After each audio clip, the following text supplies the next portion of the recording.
Before we continue, please like, share, and subscribe.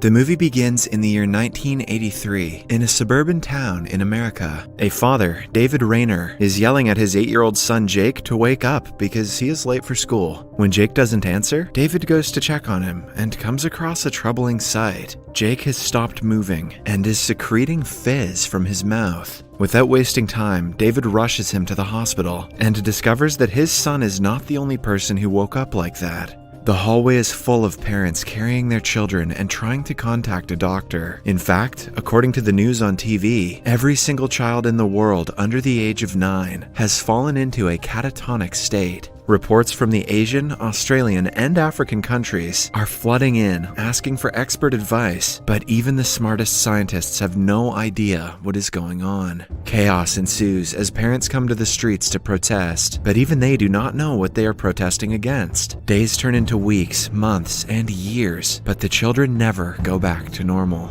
Every child born after 1983 is born in the same condition, threatening the end of mankind. Several laws are formed to protect the rights of sick children and to stop people from procreating further. This causes economic and social instability around the globe, which further gives rise to many problems. The only movement the children make is when they get intense seizures twice a day, at the same time every day. Science has no answers to what the seizures mean, just like it has no answers to the entire plague. Cut to 10 years later, 8-year-old Jake has now turned into an 18-year-old boy, but with no life inside of him. He is fed and kept in a healthy condition, but David and other parents of the world have given up on getting their children back. In David's town, the school is closed after the last batch graduates, and the gym hall is renovated into a hospital for sick children whose families have no means to take care of them. The head doctor at the gym is a woman named Jean. Then, we are introduced to Jean's ex-husband, Tom. He went to jail a few years ago for killing a man in a bar fight. The incident changed his life and took his job and family away. After serving prison time, he has just recently been let out on parole. Since Tom has no place to live, David allows him to stay at his house for a few days, where Tom also gets to meet Jake. David has brought several pieces of medical equipment for Jake's comfort. Tom comments that they must have cost a lot, but David rationalizes that nothing will amount to his son's happiness. He seems to believe that although his son cannot express his feelings, he can still tell what is going on around him.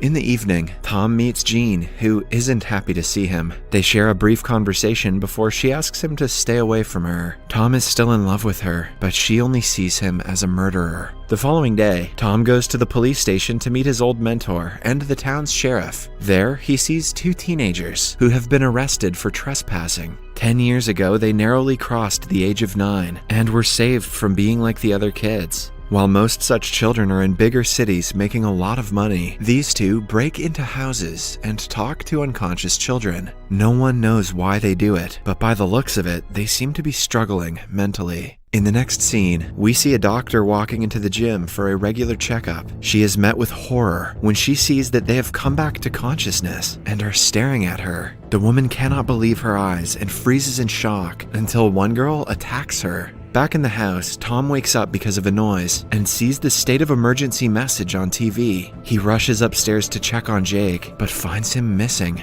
Then he goes to David's room to discover that his face has been squashed to death. Seconds later, Jake appears behind him and attacks. He is about to be killed when his childhood friend and Jean's brother, Sam, arrives at the house. He hits the kid with a tire iron and throws him out the window. Sam also reveals that the entire city has been swarmed by the awoken children whose only aim is to kill the adults. No one knows what they actually want, but people are dying at a frightening rate. Suddenly, they remember that Jean was working a night shift, which means she is surrounded by sick children. They quickly make their way outside, but are yet again approached by Jake. At first, he tries to attack them, but stops and falls unconscious. After that, Tom and Sam drive to the school. The first dead body they find is of a nurse with a deformed face. While trying to climb the stairs, they are attacked by the kids, who try to grab their faces for some reason. They are then saved by the same 2 teens that Tom saw at the police station earlier. They introduce themselves as Kip and Claire. It turns out that the killers think the couple is one of them, which is how they have survived until now.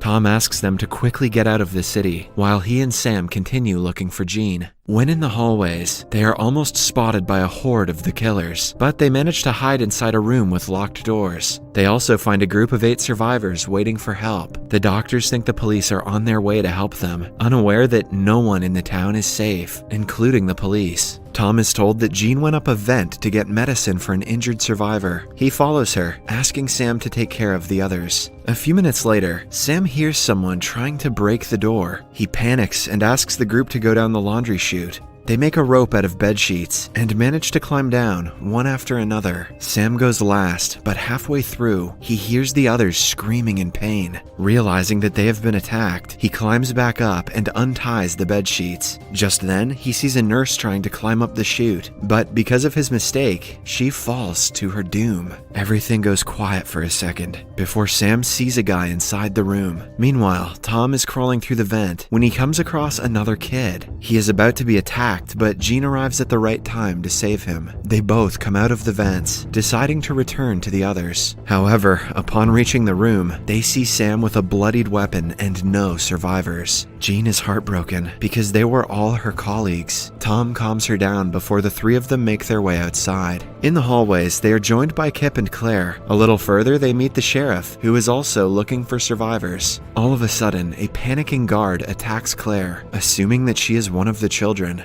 Before he calms down, the actual children drag him away while the others run to the door. Outside, the sheriff's wife Nora and the deputy are waiting for the survivors. When they are distracted, the children land an attack. Somehow, the others arrive at the right time and manage to free them. Amidst the chaos, Claire is left behind with the children while the others drive away. Kip is worried for her, but is hopeful that the children won't know she is a human. The group stops in the church, where Jean takes care of Sam's injured leg. He yells in pain for several minutes before she finally gives him drugs to make him sleep. While everyone stays in a safe room, Tom goes around the church to check if there are more children. While inspecting the chapel, he is attacked by a girl. The sheriff runs to see what's up and is shocked because the girl is his daughter. His wife Nora weakens at the sight of the girl in such a condition. Instead of killing her, they decide to tie her hands to the railings. Somewhere else, Kip finds a pastor's journal where he was writing interesting things about his dreams.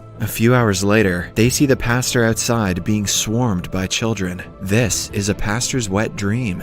They hold him to the ground while a kid touches his face and kills him. Before dying, the pastor says that he is not yet ready, disclosing that he knows something the others don't. Why didn't he tell them then? Kip then shows the journal to Tom and asks him to read the last entry. In it, the pastor has predicted his death, saying that his soul was taken by children through his face. Who wants to bet that he wrote that before the plague? He has also written a line that roughly translates to, "The children give what they receive." They are not able to decipher what it means, but Tom keeps the page just in case they need it in the future. Meanwhile, Nora sees her daughter tearing up and believes that she has turned into her normal self. She quickly unties her hands, only to be attacked and killed brutally. When the sheriff arrives at the scene, his heart drops. Before his daughter can do more harm, he shoots her dead and commits the unthinkable. In the morning, we see that Claire is still alive. She goes to her house and finds her mother's dead body in the bathtub with her face crushed. In the meantime, the group finds out about an army base near their town, which is their only hope for survival. They pack up all the necessary stuff and go outside,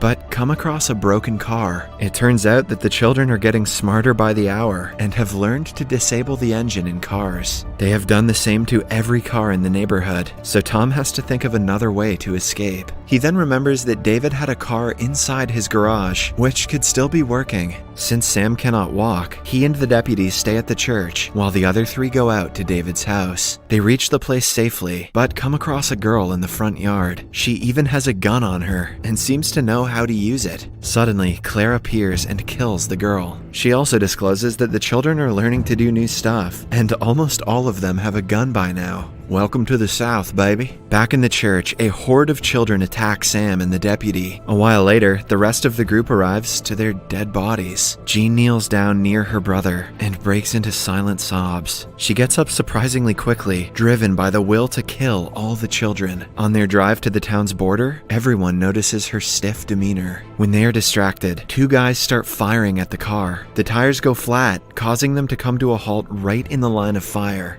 Tom asks everyone to stay down, but Jean doesn't listen. She comes out of the car and ambushes both enemies. She continues fighting even after they are dead, while the others watch in concern. Now that they are out of bullets, Jean wants to return to the town's police station and get some from their storage. Tom argues otherwise because there is no need for guns in the army base. Still, Jean remains adamant and makes her way to the police station on her own. Kip and Claire join her shortly after, leaving Tom the odd one out. He walks towards the army base for some time before sitting down to read the pastor's note again. He rationalizes that the children are sucking out people's souls, but the way to stop them isn't clear in the note. Meanwhile, in the police station, they find two children gathering up the weapons. Since they won't suspect Claire, she decides to go inside to steal the guns. The other two patiently wait in another room until they hear a gunshot. Kip runs to Claire and sees that she has been shot. He kills a man, but is in turn shot as well. The two sit beside each other until they ultimately die. After some time passes, Tom arrives and finds a frantic Jean in the hallways. She has lost all senses and is paranoid that the children have surrounded her. Tom gently brings her back to her senses before they go outside. Since they do not have a vehicle, they are soon surrounded by the children from all sides. Tom makes Jean kneel down and remember the moment she was the happiest in her life. While she does so, he walks to a kid in the crowd and tells him that he is ready. Tom has finally figured out that the kids give you back the emotions that you show to them. When you give them fear and anger, they do the same to you. Seconds later, Jean opens her eyes and finds herself alone. In the last scene, we see her reading the pastor's note while enjoying a beautiful day outside her house. Then, she sees the children surrounding her house yet again. This time, she simply goes inside, leaving the door open as a sign of trust.